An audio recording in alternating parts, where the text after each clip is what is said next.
ओम सभी देशवासियों को संजीव कुमार का सादर नमस्कार। मैं संजीव कुमार आज दिनांक 1 मार्च 2026 के दिन YouTube पर अपने मासिक कार्यक्रम के अंतर्गत इस कार्यक्रम में हम तुला राशि, वृश्चिक राशि और धनु राशि वाले जातकों के मार्च महीने के मासिक राशिफल और संबंधित उपायों की चर्चा करेंगे। हम आशा करेंगे कि हम लोग जो आपको उपाय बताएंगे आप उन उपायों को मार्च महीने में अपने जीवन में अपनाकर अपने जीवन को और अधिक सफल और संतुलित भी अवश्य करेंगे। देखिए, हमारे द्वारा बनाया गया यह कार्यक्रम आपकी चंद्र राशि के आधार पर बनाया गया है। चंद्र राशि अर्थात आपकी कुंडली में चंद्रमा जिस राशि में है, जिस राशि संख्या में है, वह आपकी चंद्र राशि कहलाती है। यदि आप लोगों के पास आपकी निजी कुंडली नहीं है तो कोई बात नहीं, आप लोग अपने नाम या अपनी नाम की राशि के अनुसार हमारे द्वारा बनाए गए इस कार्यक्रम को देख सकते हैं और संबंधित लाभ करके अपने ज्ञान और अपने जीवन को और अधिक संतुलित कर सकते हैं। यदि आप लोगों के मन में कोई प्रश्न है, कोई जिज्ञासा है या कोई समस्या है तो आप सब हमारे इस कार्यक्रम में हमारे द्वारा दिए गए व्हाट्सएप नंबर पर चैट करके, बात करके, मामूली सा शुल्क अदा करके अपने उस समस्या का निराकरण करा सकते हैं।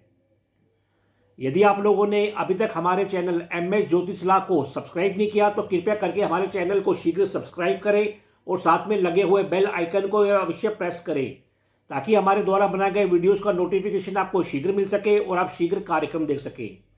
यदि आप लोगों को हमारे द्वारा बनाए गए वीडियोस पसंद आ रहे हैं तो इन वीडियोस को अधिक से अधिक लाइक करें, शेयर करें और कमेंट करें। देखिए, कार्यक्रम आरंभ करने से पहले हम आपको बताना चाहेंगे कि मार्च महीने में ग्रह गोचर किस प्रकार है, आज का पंचांग किस प्रकार है। तो आज 1 मार्च 2026 का दिन है, रविवार का दिन है, फाल्गुन माह चल रहा है और शुक्ल पक्ष की त्रयोदशी तिथि है। आज चंद्रमा अपनी राशि कर्क राशि में संचार कर रहे हैं। सूर्य ग्रह इस समय कुंभ राशि के साथ संचार कर रहे हैं। कुंभ राशि में पहले से ही राहु ग्रह विद्यमान है। इस प्रकार सूर्य ग्रह राहु के साथ युति करने पर ग्रहण के दौर पर चल रहे हैं। सूर्य देव 16 मार्च को राशि परिवर्तन करेंगे और मीन राशि में संचार करेंगे। मीन राशि में पहले से ही शनि ग्रह विद्यमान है। इस प्रकार शनि और सूर्य की युति होगी और मतभेदों में वृद्धि होगी। मंगल ग्रह पूरे महीने कुंभ राशि में संचार कर रहे हैं, जिस राशि में पहले से ही राहु ग्रह विद्यमान है। इस प्रकार पूरे महीने राहु और मंगल की युति बनी हुई है। इसे अंगारक योग कहते हैं। ऐसा होने से जैसा कि हम देख रहे हैं कि देश विदेशों में झगड़ेबाजी युद्ध की स्थिति बनी हुई है, अतः हम कह सकते हैं कि मार्च महीने में भी लगभग 15 से 20 दिन तक इस युद्ध की स्थिति, झगड़ेबाजी की स्थिति, विस्फोट, आगजनी की घटनाएं होती रहेंगी। बुध ग्रह पूरे महीने कुंभ राशि में संचार कर रहे हैं। गुरु ग्रह मिथुन राशि में संचार कर रहे हैं और एक बड़ा परिवर्तन करेंगे। वे 11 मार्च से मार्गी हो जाएंगे। इस समय गुरु ग्रह वक्री अवस्था में संचार कर रहे हैं। शुक्र ग्रह इस समय मीन राशि में संचार कर रहे हैं, उच्च अवस्था में संचार कर रहे हैं और वे भी 26 मार्च को राशि परिवर्तन करेंगे और मेष राशि में संचार करेंगे। शनि ग्रह पूरे महीने मार्गी तौर पर मीन राशि में संचार करेंगे, जबकि 17-18 मार्च से वे अस्त हो जाएंगे। राहु ग्रह कुंभ राशि और केतु ग्रह सिंह राशि में संचार करेंगे। तो इस ग्रह गोचर के आधार पर इस माह का फलादेश बनाया गया है। गोचर देखने के बाद हम कह सकते हैं कि जहां शुक्र उच्च अवस्था में होंगे, लोगों में, जनता में भोग, आनंद, मनोरंजन में वृद्धि होगी, सुखों में वृद्धि होगी। दूसरी ओर मंगल और राहु की युति होने से अंगारा योग बनेगा। तो देश विदेशों में झगड़ेबाजी, आगजनी, चोर चपेट जैसी घटनाएं भी पूरे महीने चलती रहेंगी। इसी प्रकार सूर्य ग्रह की पहले राहु के साथ फिर शनि के साथ युति होगी तो सरकार के खिलाफ विद्रोह होता रहेगा, मतभेद बने रहेंगे। सरकार के ऊपर भी कष्ट की संभावना, बड़े बड़े नेताओं पर भी कष्ट की संभावना बनी रहेगी। तो अब हम अपने कार्यक्रम का आरंभ करते हैं। तुला राशि अर्थात लिब्रा।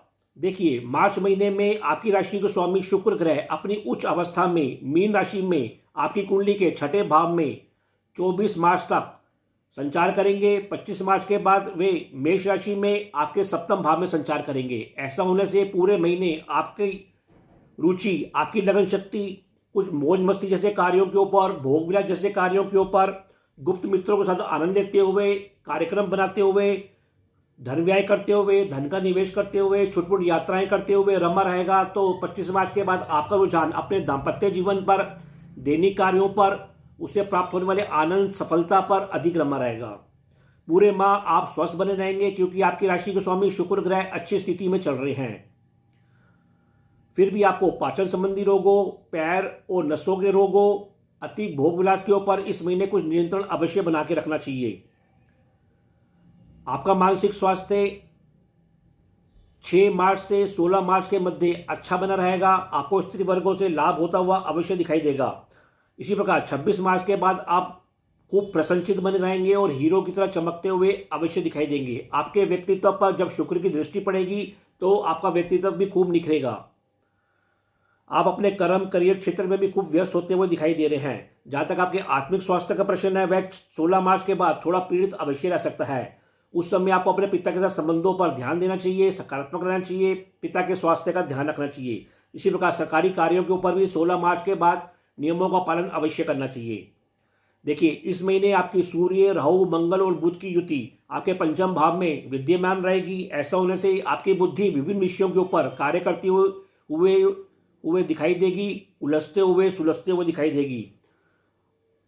अपने क्रोध के ऊपर, अपने बीपी जैसे रोगों के ऊपर कुछ नियंत्रण भी अवश्य बना के रखना चाहिए और गुस्से से बचना चाहिए। यदि आप धैर्य और शांति के साथ कार्य करेंगे तो संतान पक्ष के साथ, मित्रों के साथ आपको सहयोग वृद्धि, लाभ वृद्धि होती हुई दिखाई देगी। इस महीने विभिन्न क्षेत्रों से आपके लाभ में भी वृद्धि होती हुई अवश्य दिखाई देगी। आपको केवल धैर्य और शांति से कार्य करना है।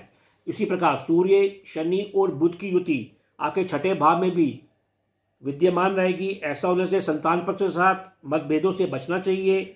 रोगों पर कुछ छुटपुट व्यय होता हुआ भी अवश्य दिखाई देगा। हालांकि परीक्षा, प्रतियोगिता के ऊपर आपको विजय मिलती हुई भी अवश्य दिखाई देगी। पूरे महीने आपको अपने जीवन साथी और पार्टनरशिप के साथ विषयों पर भी बहसबाजी से बचना चाहिए।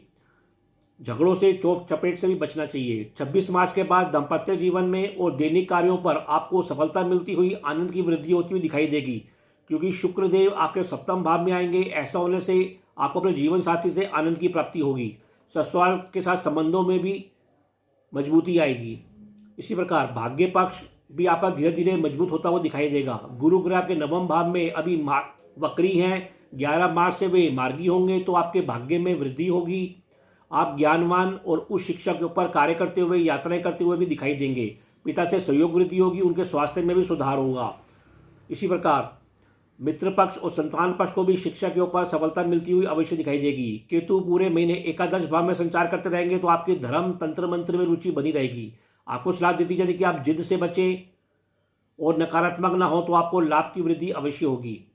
कुल मिलाकर तुला राशि वाले जातकों के लिए मार्च का महीना सफलता देने वाला है, आनंद देने वाला है। केवल आपको अति भोग विलास के ऊपर अपना बचाव करना है और अपना स्वास्थ्य का ध्यान रखना है। फिर भी उपाय के तौर पर आपको शनिवार के दिन सरसों के तेल का दीपक पीपल के पेड़ के नीचे शाम को अवश्य प्रज्वलित करना चाहिए। शनि मंत्र ओम शम शनिश्चय नमः का जाप करना चाहिए। हो सको तो शनिवार के दिन गरीब मजदूरों को भोजन की व्यवस्था करानी चाहिए और प्रतिदिन आपको सूर्य भगवान को जल में काले तिल डालकर अर्घ्य देना चाहिए और सूर्य मंत्र ओम घृणी सूर्याय नमः का जाप करना चाहिए।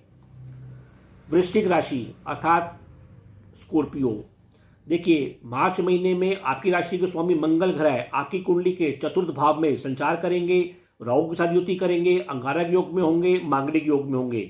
तो आपकी रुचि या लगन शक्ति पूरे महीने अपने माता वर्ग के ऊपर, अपने घरेलू जीवन के ऊपर, अपने संपत्ति, वाहन जैसे विषयों के ऊपर, जनता के साथ कार्यों के ऊपर रमी रहेगी। व्यवसाय क्षेत्र, करियर क्षेत्र में भी आपकी रुचि रमी रहेगी।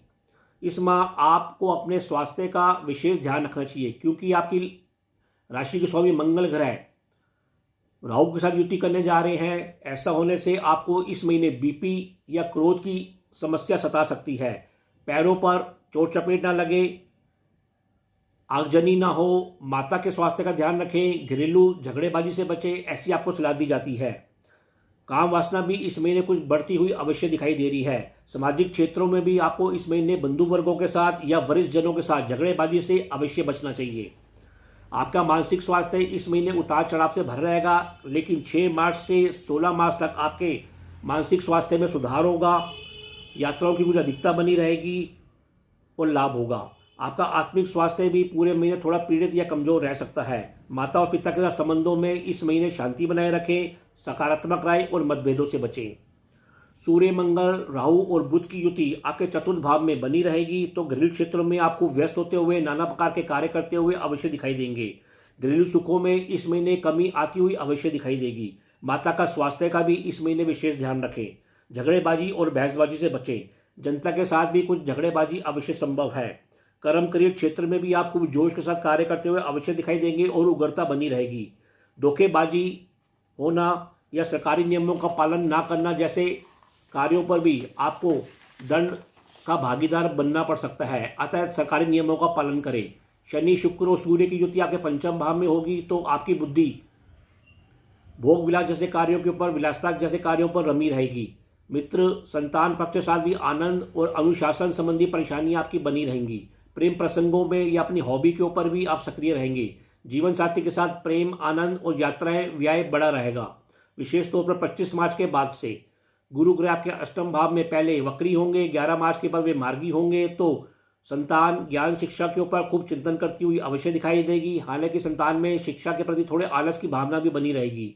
11 मार्च के बाद शिक्षा पर वह परिवार से सहयोग मिलता हुआ दिखाई देगा। शिक्षा और धन विषयों पर लाभ की वृद्धि भी होगी। ईश्वरीय कृपा से भी घरेलू वर्ग में शांति, आशीर्वाद बना रहेगा। संतान विषयों पर भी आप कुछ संपत्ति विषयों पर भी आप कुछ निवेश करते हुए दिखाई दे रहे हैं और माता के साथ संबंधों में भी सुधार होगा। माता के स्वास्थ्य में भी सुधार होगा। कुल मिलाकर वृश्चिक राशि वाले जातकों के लिए यह महीना कुछ उथल पुथल से भरपूर है, उतार चढ़ाव से भरपूर है, जहां आपको निजी तौर पर अपने स्वास्थ्य का विशेष ध्यान रखना चाहिए। दूसरी ओर आपको अपने परिवार में घरेलू शांति भी अवश्य बना के रखनी चाहिए। फिर भी उपाय के तौर पर आपको हल्दी और चंदन का टीका प्रतिदिन अपने माथे लगाना चाहिए। प्रतिदिन सतराजा या बाजरा पक्षियों को जिमाना चाहिए। प्रतिदिन कुत्तों को हो सके तो भोजन की व्यवस्था करनी चाहिए और पक्षियों को भी दाना देना चाहिए। धनु राशि अर्थात सैजिटेरियस, देखिए मार्च महीने में आपकी राशि के स्वामी गुरु ग्रह पूरे महीने आपके सप्तम भाव में संचार करेंगे। 11 मार्च तक गुरु ग्रह वक्री अवस्था में होंगे, तो 11 मार्च के बाद वे मार्गी बनेंगे। अतः आपका रुझान पूरे महीने अपने दाम्पत्य जीवन पर, अपनी पार्टनरशिप पर, दैनिक कार्यों के ऊपर, शिक्षा, ज्ञान जैसे कार्यों के ऊपर रमा रहेगा। 10 मार्च के बाद गुरु जब वक्री रहेंगे तो आपका स्वास्थ्य थोड़ा कमजोर अवश्य रह सकता है। शरीर में शक्ति की कमी होना, ज्ञान और विवेक में थोड़ी कमी बनी रहेगी। आलस से भी कुछ घिरे रहेंगे। तो 11 मार्च के बाद जब वे मार्गी होंगे तो आपकी शारीरिक शक्ति में वृद्धि होगी और स्वास्थ्य में भी धीरे धीरे सुधार होगा। फिर भी आपको कंधों, पैरों, नसों, पाचन और छोटी छोटी यात्राओं में चोट चपेट के प्रति सजगता अवश्य बना के रखनी चाहिए। आपका मानसिक स्वास्थ्य 6 मार्च से 16 मार्च के मध्य सुधरता हुआ अवश्य दिखाई देगा। 17 मार्च से 22 मार्च तक आपको कुछ भ्रम रह सकता है, तनाव रह सकता है और माता का स्वास्थ्य का इस दौरान विशेष ध्यान रखें। आत्मिक स्वास्थ्य आपका पूरा महीने मध्यम बना रहेगा। पिता से धैर्य और शांति से पेश आएंगे तो उनसे सहयोग और लाभ की वृद्धि आपको मिलती रहेगी। पराक्रम भाव भी आपका इस महीने कुछ बड़ा चढ़ा अवश्य रहेगा। फिर भी आपको सलाह दी जाती है कि अधिक जोखिम ना लें। घरेलू सुखों में थोड़े मतभेदों के साथ आनंद मिलता रहेगा। राहु, सूर्य, बुध, मंगल आपके तीसरे भाव में संचार करेंगे तो विभिन्न प्रकार के आप पराक्रम करते हुए दिखाई देंगे। संचार साधनों का उपयोग करते हुए दिखाई देंगे। घरेलू क्षेत्रों में भी सहयोग की पूर्ति होगी। संपत्ति, वाहन, जनता के साथ संबंधों में मजबूती आती हुई अवश्य दिखाई देगी। करियर क्षेत्र में भी आप खूब सक्रिय होते हुए दिखाई देंगे। यात्राओं की कुछ अधिकता भी बनी रहेगी। धन, शिक्षा हेतु आप बंधुओं संग कुछ वार्ता करते हुए, मिलन करते हुए भी इस महीने अवश्य दिखाई दे रहे हैं। शुक्र, शनि और सूर्य की युति आपके चतुर्थ भाव में भी रहेगी, तो घरेलू सुखों में एक और वृद्धि होगी, तो थोड़ी और दूसरी ओर कुछ परेशानियां भी बनी रहेंगी। पिता के साथ संबंधों में आप शांति से पेश आए, मतभेद ना ले तो आपको लाभ होगा। शुक्रदेव आपके पंचम भाव में होंगे 26 मार्च में, तो कुछ आप शो ऑफ करते हुए भी दिखाई देंगे। मस्ती और मनोरंजन से कार्यों के ऊपर भी व्यस्त होते हुए दिखाई देंगे। संसारिक और सामाजिक कार्यक्रमों में आते जाते हुए भी आप अवश्य दिखाई देंगे। स्त्री वर्गों से भी आपको लाभ की पूर्ति होती हुई 25 मार्च के बाद अवश्य दिखाई देगी। गुरु ग्रह आपके सप्तम भाव में होंगे। दाम्पत्य जीवन आपका जहाँ एक और संतोषप्रद बना रहेगा। धार्मिक ज्ञान शिक्षा का माहौल आपका दैनिक जीवन दैनिक कार्यों के ऊपर बड़ा बना रहेगा। आप स्वयं भी ज्ञानवान बने रहेंगे, विवेकशील बने रहेंगे। भौतिक सम्मान मिलता हुआ भी अवश्य दिखाई देगा। बंधुओं से भी संबंधों में 15 मार्च के बाद धीरे धीरे सुधार आता हुआ अवश्य दिखाई देगा। इसी प्रकार केतु ग्रह आपके नवम भाव में होंगे तो भाग्य पक्ष थोड़ा बहुत विघ्न देता हुआ अवश्य दिखाई देगा। मंत्र तंत्र में जहाँ आपकी एक और रुचि बनी रहेगी, अतः आपको सलाह दी जाती है कि आप अधिक जिद ना करें। आध्यात्मिक ज्ञान वृद्धि होती हुई अवश्य दिखाई देगी। मंत्र साधना ज्योतिष में भी रुचि बढ़ती हुई इस महीने अवश्य दिखाई देगी। जासूसी जैसे कार्य करते हुए, एआई जैसे कार्यों करते हुए, डिजिटल मार्केटिंग, डिजिटल कंप्यूटर का प्रयोग करते हुए भी इस महीने आप अवश्य दिखाई देंगे। कुल मिलाकर धनु राशि वाले जातक इस महीने खूब सक्रिय होते हुए दिखाई दे रहे हैं। केवल आपको अपने स्वास्थ्य का ध्यान रखना है और आपको लाभ की प्राप्ति होती रहेगी। फिर भी उपाय के तौर पर आपको प्रतिदिन भगवान गणेश जी की पूजा अर्चना करनी चाहिए। प्रतिदिन कुत्तों को उनके भोजन के लिए व्यवस्था करानी चाहिए और सूर्य भगवान को प्रतिदिन जल में काले तिल डालकर अर्घ देना चाहिए और सूर्य मंत्र ओम ग्रीनी सूर्य नमः का जाप करना चाहिए। पिता को प्यार सम्मान देना चाहिए। तो आप सब लोगों को यह कार्यक्रम कैसे लगा, आप लोग अधिक से अधिक कमेंट देकर हमको अवश्य अवगत कराएं। कार्यक्रम जाने से पहले हमारे चैनल एमएस ज्योतिषला की ओर से सभी देशवासियों को आगामी त्योहार होली की आपको अग्रिम तौर पर शुभकामनाएं। हम ईश्वर से प्रार्थना करते हैं कि होली का त्यौहार सभी बंधुओं के लिए मनोरंजन, सुख, आनंद देता हुआ आए। आपस में कोई गिले शिकवे हैं तो गिले शिकवे दूर हों और आपसी विश्वास बढ़े, भाईचारा बढ़े। तो अब मैं अपनी वाणी को विराम देना चाहूँगा और आप लोगों से आज्ञा लेना चाहूँगा। जी ओ